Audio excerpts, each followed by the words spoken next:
We are still fired up, and we're still talking about revolution. And welcome to the Doing Time Show. I'm Peter. This is 3CR Community Radio 855 on the dial. Streaming live, www.3cr.org. First up, we're speaking with Brett Collins from Justice Action about prisoners' voting rights and mental health issues for patients and prisoners. We'll just go to a song now. This is No Fixed Address, We Ever Survived. And you're with 3CR 855 AM. We have Brett Collins on the line. Hey, Brett. We wanted to welcome to the program. Can you tell us about what's going with the prisoner voting from the inside? Yes, and look, absolutely. I mean, look, as an ex-prisoner myself, a lot of people go, well, who cares about whether the Libs or Labor's in, or what's happening in the federal government as opposed to state government, all those things. If you're doing a long period in jail, you can start to feel a bit jaded about the whole life outside. But that's not what it's about. As the prisoner movement, speaking for the interest of prisoners generally, we want to make sure that there's the powers that people retain are effective and useful, because the more they bypass people as real people, with civil rights and that sort of thing, the more they'll take away a lot of existing rights, like the right to communication, the right to sending letters, the right to phones. All those things are like very important rights, and likewise is the right as a human being, as a member of as a citizen of the country, to be involved in the political activities of the nation. And so that's what it's about for voting. It's just really a bit of defence of the prisoner as a real person, and to also tell the people in authority, that's the commissioners of every state and territory, that the people they hold are citizens, right, with the rights to approach their member of parliament, and the rights to criticise government, and also be engaged in the whole process. Mm. So that's the important thing. So the right to vote's one thing, but then in order to vote, they have to also enrol to vote. And that's the stage we're at the moment, because it's what we've discovered in a lot of states and territories, including Victoria, that there hasn't been a full penetration of the right of people who are actually sitting in jail, who they know everything about, those rights to be engaged in the whole process of making the law. So the law is used against people to lock them into cells and leave them away from their families for many years. But the creation of those rights and creation of those laws is something in which prisoners have a right to be engaged, in fact, and even an obligation to be engaged. And so that's what this is about, to ensure that the prison authorities respect the right of prisoners to be enrolled, and to then to have their postal vote in there, and to make choices between who cares, right, left, centre, whatever it is, it doesn't matter, but at least to be engaged in the process is what it's about. Yeah, and you've been campaigning. I mean, Justice Action's been campaigning for a long time about. Oh, look, absolutely. In fact, we defended the right to vote nationally in I think it's 1997, actually, a few years ago now. And of course, Vicky Roach, who was a Victorian Aboriginal prisoner, she won defended the right to vote. I think in about 2006, with a very important case that was run by the Human Rights Law Centre down there in Victoria. So there's a big history of activism and being prepared to defend these rights, and having them. We should exercise them. If we don't do it, that's a loss of one of the little levers we do retain. Yeah, that's it. We were talking before off air about also mental health hospitals. That's right. For psychiatric patients, absolutely. Yeah. Right. I mean, it's very easy for people to write them off and say, "Oh, well, they're mad anyway. Who cares? What would they know about voting?" But the reality of it is that people in psychiatric hospitals retain their rights, the same as do prisoners, and they can make choices the same as prisoners can make choices. You may well have done something stupid, and may well have mental health issues, most times they're periodic anyway. They go through, waves of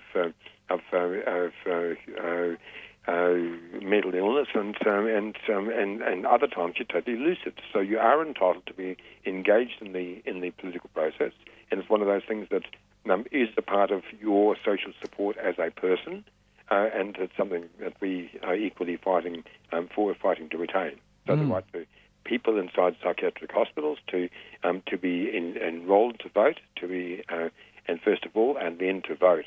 So both of those things are important, and so we approached one of the electoral commissioners in 2016, and they came back to us and said, "Are you sure they're allowed to vote? Are they actually allowed to vote?" Oh, really?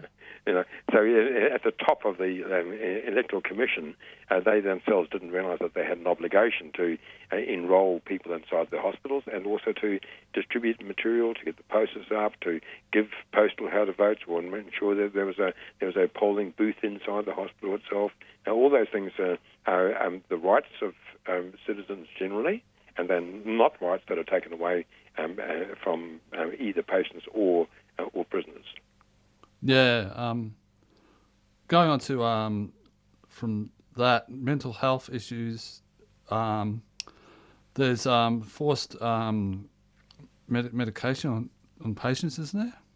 Oh, look, absolutely. It's a big issue. It really is. Yeah. It's so disrespectful. I mean, I saw a few years ago in a conference, I saw photographs of people up in Queensland who were being locked to chairs. They were just had straps around their arms and around their legs, and they were sitting in a chair like an execution chair, I guess, and just sitting there for hours, making sure that they weren't moving their arms and legs, and that was seen as being physical restraint. And looking, as an outsider, and I'm a bit of an outsider in that, I must admit I've never seen anyone strapped to a psychiatric to a chair as a way of holding control of them. But that's pretty gross. It's pretty confronting, actually, to see that. But then what they have been doing over the last few years is instead of strapping people for relatively short periods of time, and what they've been doing is injecting people. And so you end up with the chemical handcuffs, which is much more subtle. And so all they do is they say, we'll either come in and forcibly inject you, or you can accept the medication, and so you just bend over and we'll take your pants down, and or you can take it down yourself, and we'll just carefully inject you, and you'll feel better, inverted commas. And of course you end up with the result is the prisoner has quite a few things, a lot of side effects. They vary, but they definitely include things like not being able to think properly, lack of energy, no sexual interest at all. That's all gone. Oh well, who cares? Sorry, it's an essential part of a person's humanity to have a sexual aspect to their life as well. You can't just take it away because you diagnose them as being mentally ill and make them feel sick, right? Because you're able to have a doctor to say that they think it would be better for you. The actual restraints, the legal restraints on doctors doing this, or for that matter, prison commissioners doing this, and this is what happens in prisons as well as equally as in hospitals.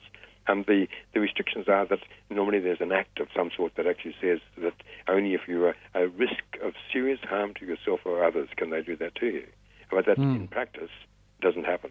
And you find there are many thousands of people inside the prisons and of course in hospitals who are being forcibly medicated, and or else being told, if you don't voluntarily take this, we'll inject you. And there'll be a lot of consequential things in the back of that as well. So it's pretty horrendous. It's a big battle. It's an ongoing battle. It's unfortunately, part of the culture of the mental health and justice health way of the industry itself. And it's a big campaign, and we've been working on this for a long time. We're not going to move away from it either. It's a very significant battle to win. So they were like getting restraints on them, like restraint due to taking, so they can give them the medication, or?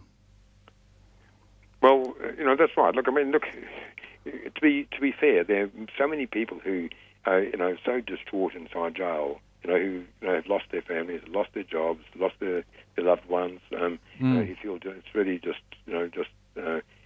can't handle it anymore. They prefer to ease the pain, and so medication is one way in which that can happen. And people do become really depressed, as you can imagine. If you've lost everything in your life, including reputation and things like that, many people just want to opt out. And so a drug of some sort, whatever that is, if it can be given legally, so it's seen as being making time pass, making the pain less. So there are people who are prepared to accept that, but many people don't. And many people feel that it debases their life, that they're preparing for when they are going to be released. And they don't want to be medicated into submission. They want to use the time for their benefit to prepare for their life when they are returned again. Keep fit. There's a lot of people can look at their prison system and the prison sentence in a positive way as well. And even if some people feel so hopeless that they're prepared to accept medication, I think our task is to make sure that they don't feel so hopeless, that there are options available to them. And that's part of the work of the prisoner movement. And so of course, prisoners themselves, those voices are very important in that battle. Yeah, that's it. So, what do you do? What are Justice Action doing about the forced medication and? Okay. So, we've been running a series of campaigns actually. So we've picked up particular focused people. So at the moment we have a man called Malcolm Baker who's up here in New South Wales, and we've run a very hard go, so over a number of years actually, to defend him. We've won. But then, they're still wishing to hold him under some a mental health restriction rather than letting him go. They're no longer medicating him, which is wonderful. But they still want to hold him as a mentally ill person, and to be resisting that. So the next battle is to make sure that we'll go to the Supreme Court. If we need the court to state the wrongness of the tribunal's decision, then we'll do that. So, we do the battles, and then in that process we are also telling the mental health authorities that, they can't do what they want. There are organisations outside that will run the defence and defend it as a matter of principle. Yeah, that's true, yeah. So going back to the prison, voting in prisons, what is there any campaign happening on Justice Action website? Or? Oh, look, absolutely. Well, we've got campaigns running right across across the board. I mean, I guess at the moment what we're doing is with the federal election, we're pushing prisoner education. Prisoner education is an important one.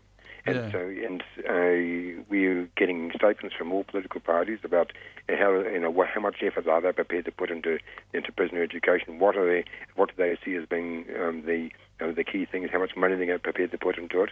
And look, we know, for example, in say New South Wales, there is no provision for gaining education over Certificate 2. Certificate 2, and that's it. So people wanting to learn to do a high school certificate, for example, or do university course, not there. They decided 2 years ago to privatise prisoner education, and the whole distance education is gone. So to defend that, to bring it back is one of our major campaigns. But what we're also trying to do is make sure that the education issue is dealt with a bit stronger than it has in the past. So what's happened in the past, we depended upon the teachers to be in there, allowed into the education classes, prisoners being able to be taken in, for the guard to be there, enough guards there to be in place, and so that and then to have computers that people can actually can use them to and then to have access to the information. Each one of those steps is obstructed at every stage. It's so hard to really use the time that you have whilst you're in a prison cell to work it properly, make it work for you.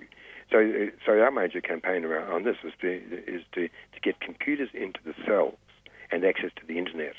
which is happening in the ACT, and it hasn't happened in other states and territories to the extent that it has in the ACT. Oh, really? The ACT has got so important. It means from inside your cell, you then have access to send emails through to your family. You have access to do counselling, to get information about why your legal case. Why how can you defend yourself against the charges? What is the law about the issue? To use your time properly, and then of course to expand your own awareness of who you are, and to start to explore yourself as a human being. And they're the sort of things that the average citizen, the tax-paying citizen, expects corrective services to assist, and in fact, corrective services blocks, obstructs. And so, our job is to get all states and territories, all prisoners in every state and territory, access to a computer in their cell, their own computer, and to have through a safe server access to education courses, learn about the law, use their time properly. So that's a big campaign. We have one in New South Wales, but then the actual carrying out of the victory has been another few steps. There's some more work to be done yet, but there's definitely going to be a winner, and that will be a very important thing to win for everyone. So has that got to do with the state laws? You know how you can't have recycled bottles in, I don't know, you know what I mean, in Adelaide and stuff like that? Yes, okay. Similar to that. Yes, look, having computers, it would be so simple. In Queensland, for example, you pay $3 a week, and you have access to a computer, and that computer then is available for you for general purposes, and you can also use it use it as a television as well. You can play games on it. You've got access. Becomes a bit of a centre, a central console, right, to use.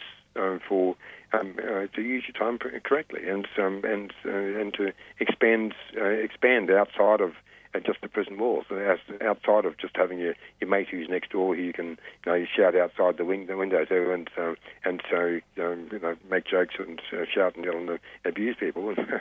You actually can use your time to have inspiring people present things to you.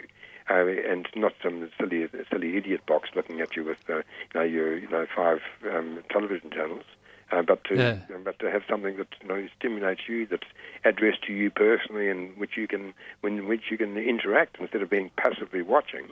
You can interact with someone and become involved, and as you learn more about yourself and deal with your problems. That's what everyone expects to happen. It doesn't happen in practice at all. So I reframe what I was meant to say.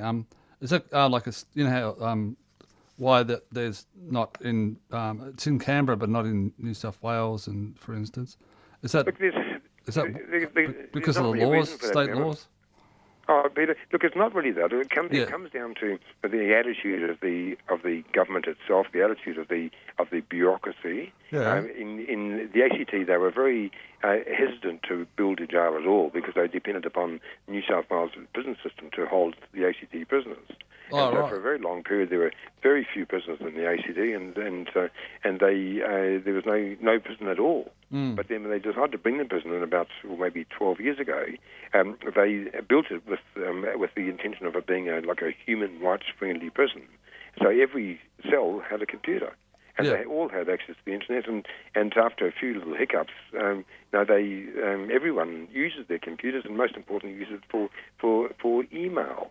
So every person is sending emails backwards and forwards, and instead of sending letters, they send an email. So every week, 22,000 emails go in and out of that little jail. There's 330 prisoners there, and 22,000 emails go in and out every week.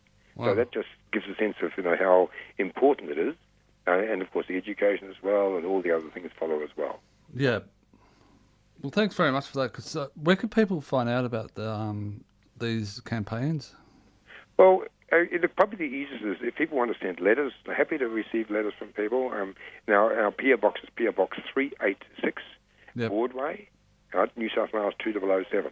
So PO Box 386, Broadway 2007, as Justice Action, so they can send to that. Otherwise, people are listening to this from outside. Our website has heaps and heaps of information on all this. So if they were just to go on www.justiceaction.org.au, and it's all there, and we're happy to respond to people's inquiries as well. Oh, thanks, Brett. Have you got anything else to you'd like to add? Oh, Peter, there's so much happening So across much, the board. yeah. There really is. It's, like some of the new legislation coming in about, victims legislation, the mental health legislation happening. I mean, sex offending legislation. Some of those things are really, really, aggressively anti-prisoner, totally irrational, actually, because the level of crime has reduced everywhere, all through every Western country has reduced because of increased technology, surveillances, more, a whole range of things have happened which discourage people from doing certain sorts of crime. Yep. So crime is reduced, right? But then at the same time, because of the way politicians perceive the public as being wishing to be, be aggressively punitive, Yep. politicians have increased all the sentences. So people are spending longer in jails. They're building new jails to fill up with more people. A lot of Aboriginal people, of course, amazingly affected, and costing an enormous amount of money that should otherwise be spent on education and health for the same people. So they're the sorts of irrational policies that we have to get in and keep poking politicians about. Yep. All right, thanks very much for that. I'm sure we'll talk to you soon, eh? Lovely. Good to talk with you again. Okay. Yeah, same. Okay. See you. Bye. Okay. Bye. Bye. Bye.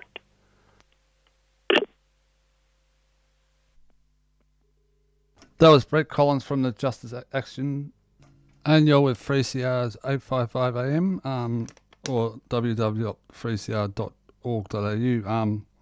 We're going to interview Jess from the Melbourne Legal Observer. She was a coordinator of the Invasion Day. We're going to talk about over-policing at the recent Invasion Day rally this year, organised by Warriors of Aboriginal Resistance. It took place in the city. Melbourne Activist Legal Support was at the rally and identified many major concerns. Hi, Jess. Hi, Peter. How are you going? How are you? So you were at the rally on last Monday? Last Saturday, yes. Saturday, sorry. And you were the co-winner of the Melbourne Activist Legal Support. Yeah, Legal that's Observer, right. So we had that's right, yeah. So Melbourne Activist Legal Support, we had a team of 10 legal observers out on the day. Mm. So the you put up a statement concerning the over-policing of the Invasion Day March. Could you talk about the statement in detail? Yeah, that's right. So it's up on our website. So it's melbourneactivistlegalsupport.org, and you can find it on our Facebook as well. Yeah. So we had several areas of concern, and I'll go into detail, but just to brief it, as always, we're concerned about the high level of policing. Yeah. An event that is, and always sort of has been, and we believe should be given space to be conducted in peace. Mm. We were concerned about the prevention of the public address system, the temporary restriction of the march, the use of the mounted unit, the open carriage of weaponry, and concern about ID badges. Yeah.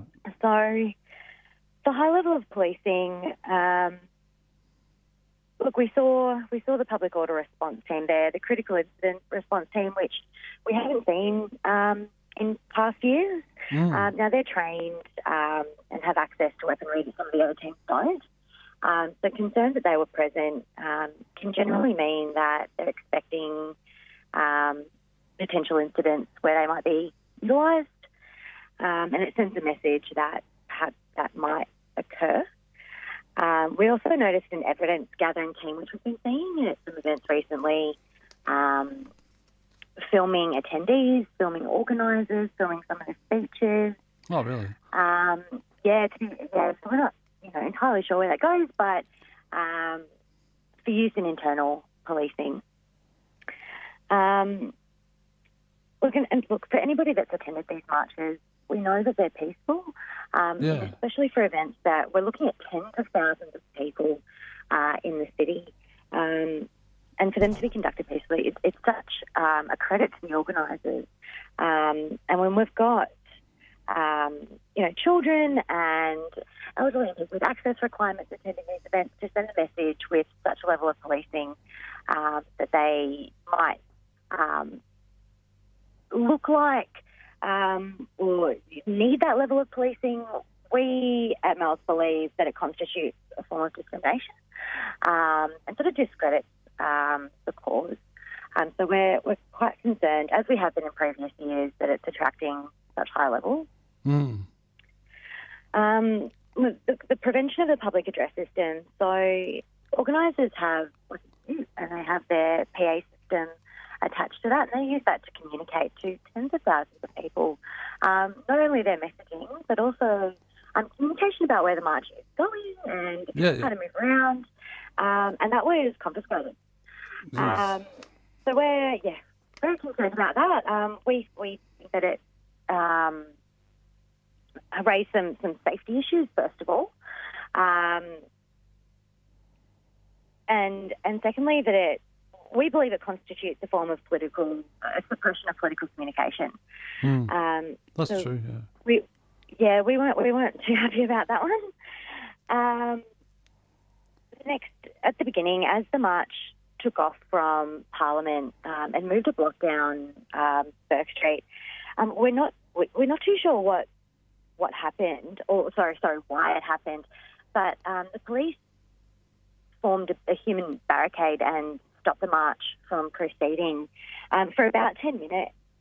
So first of all, again, we're worried about the safety concerns about that, especially when they had their PA system and couldn't communicate that to the people at the back. We're worried that can cause things like crowd crush, keeping people in the heat longer than they needed to be, because it was quite warm that day that sun was out.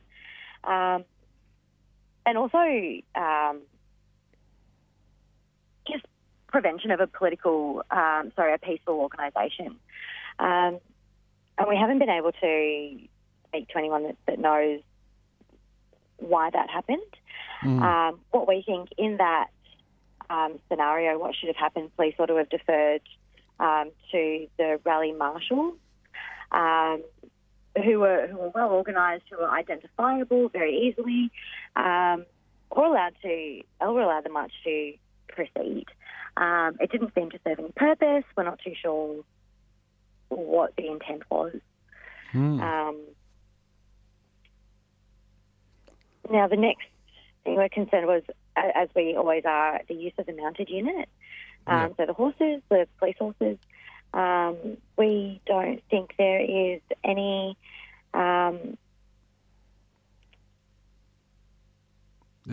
situation that sort of warrants the use of the mounted branch.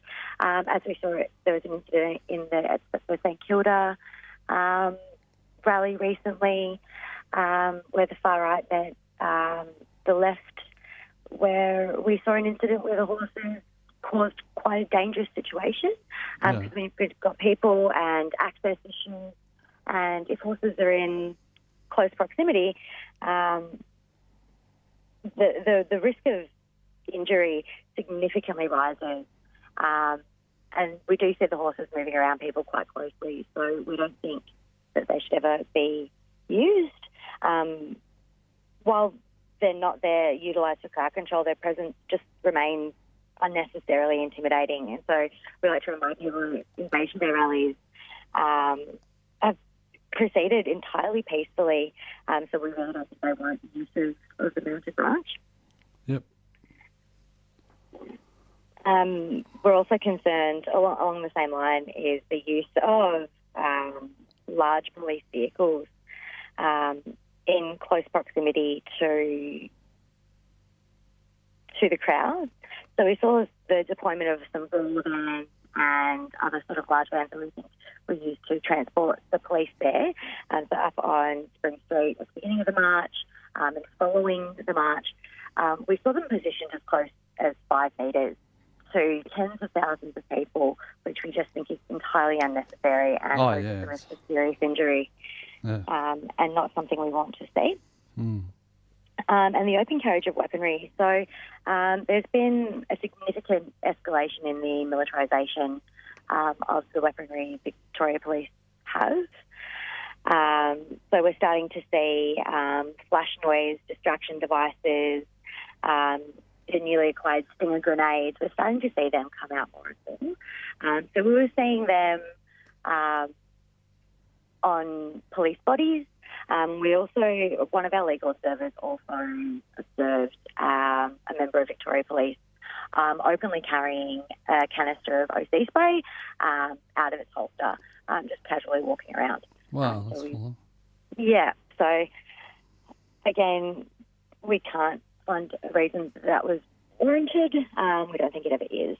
And especially with the kinds of the weaponry that we're seeing, the flash noise devices, the stinger grenades, they're designed to shock and disperse crowds. And they're the kinds, they're used as repression technology, so we shouldn't really be seeing them out in open spaces at all. Right. Yeah, so we're concerned that they're present at all. We can't find any sort of operational purpose for them. We're a little bit worried. Again, we saw some members of Victoria Police were observed without their ID badges. As you'll find in most of our official statements, it's something that we see quite regularly, and by their own regulations, Victoria Police members in uniform are required to wear current issue name tags that have details like their name, initials, surname, and rank. So we're continuing to see Victoria Police members without them is of particular concern when you consider why they're not displaying their name badges. So could you talk about the statement, concerning the human rights, Victorian Charter of Human Rights and Responsibilities and the freedom and political communication in the Constitution? Yep. Could you reframe the question? Could talk about the human rights in the Victorian Human Rights Charter and Responsibilities Act. Yeah. So that implies, we've got that in there because that implies that act in a way, and policy is supposed to reflect the human rights of constituents of Victoria. So when we talk about repression of political communication, we say that in a way of members and constituents of Victoria have a right to express political opinions, form a political organisation. So removing that PA system and removing the right to communicate political ideas and communicate that to a political organisation on the day, we constitute that as a repression of political organisation and therefore human rights. Does that answer the question? Yep. Okay. So what? So that sort of details our main areas. Yeah. Obviously, we also saw or observed 2 far-right supporters being arrested and removed. As far as we're aware, no rally attendees were arrested or apprehended. Now, while we are aware, or while we know that Victoria Police were aware of the risk of far-right or patriot or fascist groups making an attempt to counter-protest or antagonise the march, we want to stress that we do not believe that this accounts for or justifies the level of over-policing or the tactics or the open carriage of weaponry witnessed. Because this is, we see this every year. This is consistent. So we do want to make that quite clear. Yeah, it's like a police state, I mean, basically. Yeah. So, yeah, it was really peaceful and family orientated, and it's really scary to have, like, intimidating. They're trying to intimidate everyone to, feel like they don't want to go to the rally. That's how I see it. And it is, yeah. That's what we feel. The rallies have always been peaceful and family orientated and safe for people. And when we're seeing these tactics used, they do create the impression that it, especially to onlookers or in the media or the press, that it's dangerous or that there is a risk of violence, and that's why these tactics and over-policing needs to be employed. And that's simply not the case. Yeah, that's right, yeah. Mm. Is there any final comments you'd like to talk about? No, I think that I've covered everything. Were there any final questions? Where do you think, so from the statement, where are you going to go from there? Like, what other steps will the legal support team take? So we release our statements on our website, and they become available for anybody who wants to take them up or use them in their work. Yeah. Melbourne Activist Legal Support are available to organisations who organise rallies or events or community protests or things along those lines, who feel that they need legal support. We also provide or can provide legal assistance or links to legal assistance at these types of events. You can find us on our website if you're an organiser, and I encourage event organisers to look us up. Yeah. As we've discussed, we are seeing a radical increase in the militarisation of the police state in Victoria, and we are an avenue for organisers. Also, people who videotaped or filmed any incidents, I can contact you guys too. Hey. Absolutely, yeah. If you have any reports from events that that we're there, if you have any reports of police acting outside of jurisdiction, again, I encourage you to get in contact with us. We may be able to provide assistance or include it in our statements that come out. Obviously, several voices are more powerful than one. Yeah, that's right. And there's training days too, isn't there? With the Absolutely, that's correct. Yeah, so we will have a date confirmed soon, but we will be running training for anybody that wants to get involved as a legal observer. Yeah. And you'll be able to find that on our website. Yep. So the role of legal observers is to document over policing and is that what That's they do? Correct, yes. And they write down. Yeah, so legal observers, attend the event as part of a group and document, observe, write notes, contribute to the report, post-event. Yeah. Thanks very much, Jess. We'll speak to you sometime soon, I'm sure. Thank you so much for having us. No worries. Have a good, All right, thanks, Peter. good one. Bye. All right, you too. Bye now. Bye. And that was Jess from Melbourne Legal Activist Support.